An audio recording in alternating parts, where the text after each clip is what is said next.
qui êtes-vous bouleversé aussi, du coup. Si vous le voulez bien, je dirais donc un mot sur la délibération 0.2, sur l'abandon du projet de société portuaire aussi.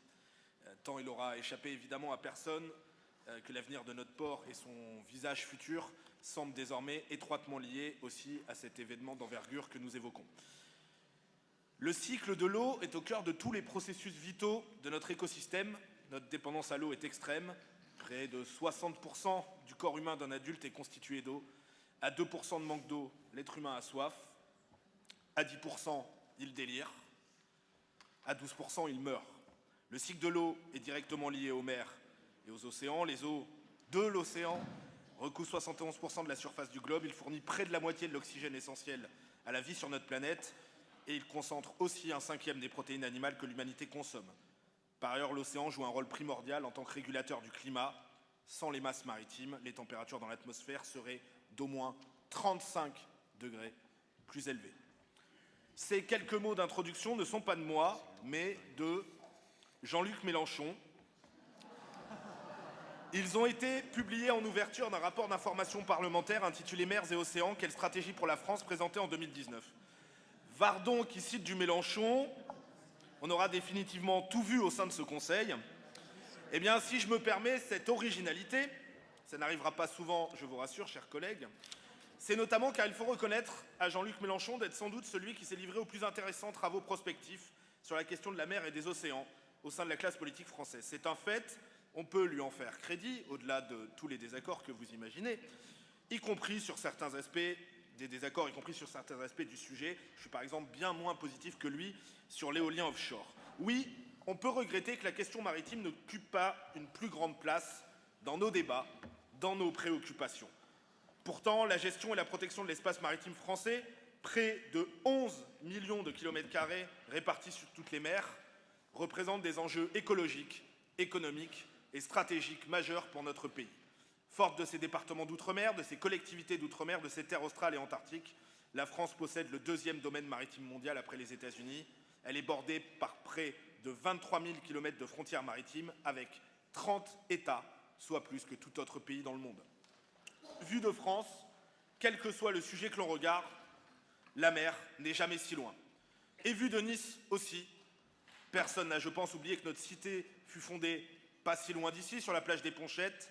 Chacun sait bien à quel point notre attachement à la Méditerranée, notre attachement charnel, je dirais, à la Méditerranée, est constitutif de notre identité. Je ne pense pas être le seul ici à me sentir revivre en apercevant notre mer par le hublot de l'avion lorsque je reviens au pays. Ne tournons pas davantage autour du sujet central. L'accueil de cette conférence de l'océan est une bonne nouvelle pour le prestige de notre ville, bien entendu, mais aussi pour les retombées économiques que l'ensemble des entreprises niçoises peuvent en espérer. N'évitons pas non plus le sujet qui est désormais intimement lié à l'accueil de ce sommet, car il sera structurant pour notre ville, bien au-delà de celui-ci et bien au-delà de 2025, qui est celui de l'annonce, aussi étonnante que tonitruante, d'un palais des congrès au port de Nice. Vous le savez, nous nous sommes opposés, dès son annonce pour notre part et de manière constante, à votre volonté de destruction d'Acropolis. Je me permets de rappeler cette constance, car certains qui voudraient aujourd'hui se présenter comme de farouches opposants ont soutenu votre projet, et même d'ailleurs votre candidature, je m'en souviens. C'était il n'y a pas si longtemps de ça, à peine plus de 2 ans. Vous connaissez l'expression « souvent LR varie, bien folle qui s'y fie ». Nous nous y sommes notamment opposés, surtout opposés, non pas par fétichisme du passé, comme vous avez pu parfois nous le reprocher, non pas, non plus, par immobilisme, mais car nous considérons depuis le début que c'était une erreur de ne plus avoir d'offre de congrès, mais aussi de réduire l'offre culturelle au cœur de Nice. Nous avons suffisamment souligné l'emplacement idéal d'Acropolis, à proximité de la vieille ville et à proximité du port.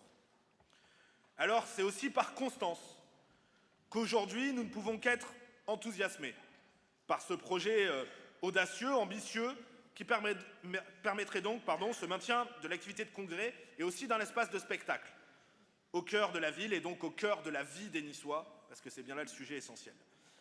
Lors de nos échanges avec la mission sur l'avenir du port, que vous aviez confiée à Olivier Bettati, nous avions d'ailleurs nous-mêmes défendu la création d'un espace culturel doté d'un auditorium. Nous n'allons pas, comme d'autres manifestement, jouer les bastions contrari juste pour le plaisir de s'opposer. Bien sûr, Comme tous les Niçois, comme tous ici, je pense d'ailleurs, nous avons un certain nombre d'interrogations qui peut-être, demain, deviendront des réserves. Ça va dépendre de vos réponses. Ce premier élan du cœur, vous vous en doutez, ne vaut pas, bien sûr, blanc-seing. Et vous savez que vous pourrez compter sur notre vigilance pour aiguiller ce projet. Les interrogations, vous les connaissez, je pense, elles reposent bien sûr sur la dimension économique, elles reposent aussi sur les délais. Aura-t-on affaire d'abord à une structure provisoire? Enfin, nous serons évidemment attentifs à l'intégration du bâtiment et à la question de l'harmonie architecturale. De grâce, ne nous faites pas un deuxième iconique. Je l'avais dit, je terminerai sur ce point, j'évoquerai aussi donc un instant la gestion de l'espace du port. Prenant un peu d'avance, nous notons donc l'échec de la création de la société portuaire, que nous avions pourtant voté ici, voici à peine 4 mois, dont nous considérions que c'était plutôt un bon modèle. Nous serons donc attentifs sur la création de la régie, sans opposition de principe, mais là aussi avec une vigilance financière. Nous savons qu'au port, il y a un gros dossier sur la question de la jetée, qui a été laissée à l'abandon trop longtemps et qui nécessite désormais de très importants investissements. En attendant le passage en régie, qu'en sera-t-il d'ailleurs du fonctionnement, notamment de la mission port que j'évoquais à l'instant? Est-elle maintenue? Il nous semble qu'elle est devenue, pour le secteur, un point de référence important, tant pour les entreprises que pour les habitants. Je vous remercie. Nous soutiendrons le sommet et nous soutiendrons, dans l'attente de réponses, ce projet de congrès au port.